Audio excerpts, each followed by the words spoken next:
Ici, pasteur Maxime Pierre. Aujourd'hui, j'aimerais vous parler du baptême. Que nous dit la Bible exactement à propos du baptême?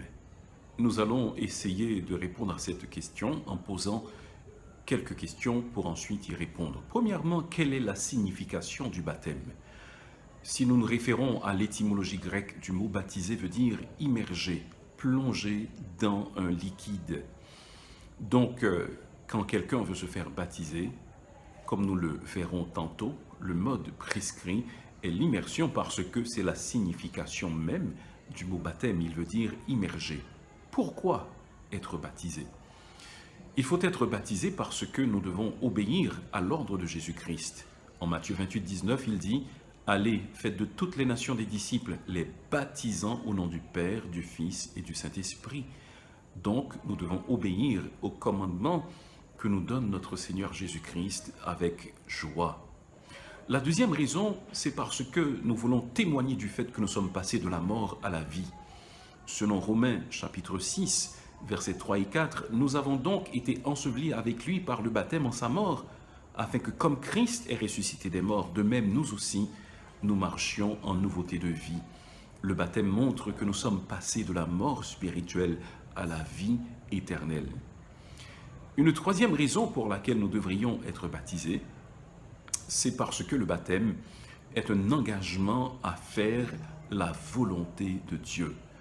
Selon 1 Pierre 3 et le verset 21, le baptême est un engagement, c'est l'engagement d'une bonne conscience envers Dieu. Nous voulons donc le servir, marcher plus près de lui, le connaître. Et cela commence par ce rite initial de la vie chrétienne qu'est le baptême. Qui peut être baptisé? Ce sont ceux qui ont mis leur foi en Jésus-Christ.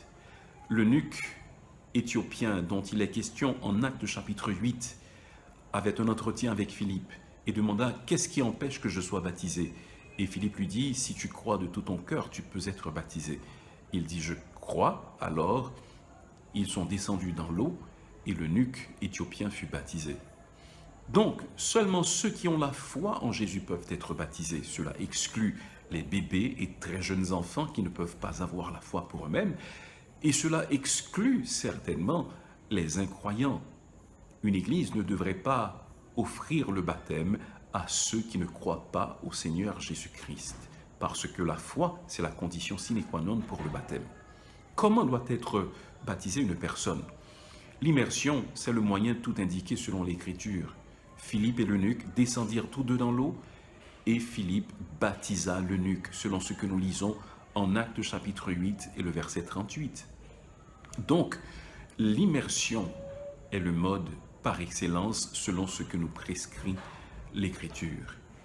Une autre question que nous pourrions nous poser est celle de savoir, est-ce que le baptême sauve? Est-ce que le baptême contribue au salut? La réponse à cette question est non. Selon Éphésiens chapitre 2, verset 8, c'est par la grâce que vous êtes sauvés, par le moyen de la foi. Et cela ne vient pas de vous, c'est le don de Dieu. Le baptême ne sauve pas. Cependant, on est en droit de se poser des questions sur la réalité du salut de quelqu'un qui refuse d'être baptisé. Car nous venons à Christ non seulement comme sauveur, mais également comme Seigneur. Et s'il nous demande d'être baptisés, la moindre des choses que nous puissions faire, c'est de lui obéir et de nous conformer à sa volonté. Le baptême est donc une obligation que nous avons. Ce n'est pas une fin, mais c'est un commencement. Après avoir été baptisé, ce n'est pas le moment de se reposer sur ses lauriers, mais c'est le moment de redoubler d'efforts pour travailler pour notre Seigneur qui nous a aimés et qui s'est livré lui-même pour nous.